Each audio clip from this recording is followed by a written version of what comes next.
I've got my HelloView reversing camera here, which is really good, but I've still got my Dometic little one here. And I actually use that because it looks straight down. You can see the rear wheel. So this one here is really good for backing up against fences and things like that, whereas that gives you the broader look of the lanes of traffic behind you. But I noticed that it was getting really foggy, so I just thought it needed a clean. But then I realised that somehow moisture had actually got in behind the lens at the back, the safety lens. And yeah, so I'm in the middle now of pulling the pieces, and I'll just show you how I did it. I must admit I used Google a fair bit to inform me of where the screws and that were.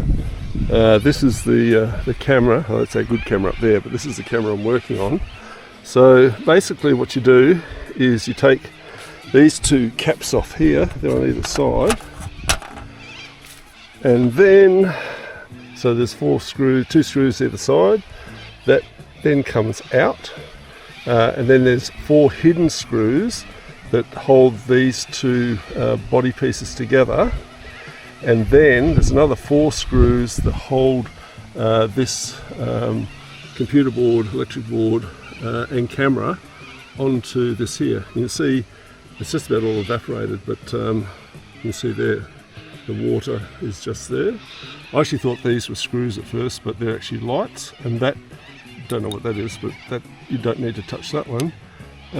So I'm just going to clean that up, put it all back together. I had to twiddle this around a fair bit to get to the screws, so the actual silicone there was broken away, so I'm going to make sure that I re-silicone that before I put it back together, or once I put it back together and put it onto the mount. Yeah, you've got to be really careful because those little screws down there are pretty tiny, and what I've done is I put my jumper over here so that I could catch some. I only dropped one, and it hit my screwdriver and it bounced down there and it landed on the ground, and yeah, luckily I found it.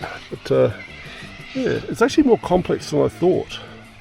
There's a lot of electronical stuff in here, so I'm going to borrow one of Joey's cotton buds, I reckon, and get into that lens and dry it out and put it back together. And Bob's your uncle. So I've got my trusty silicone ready, as well as siliconing down in there. I'm going to run some silicone along these joints here, just to make sure that that seal inside is going to be good. Yeah, that should be good.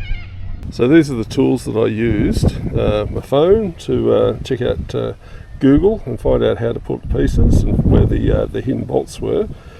Silicone and gloves, because I really don't like getting silicone on my fingers. I use this screwdriver to actually take off the outer covers on either side. I tried to use this precision Phillips head on the screws, but it was too hard to, the torque was too tight. So I actually used this one first just to get a bit more leverage, and then I used my precision screwdriver to take them out and also put them back in.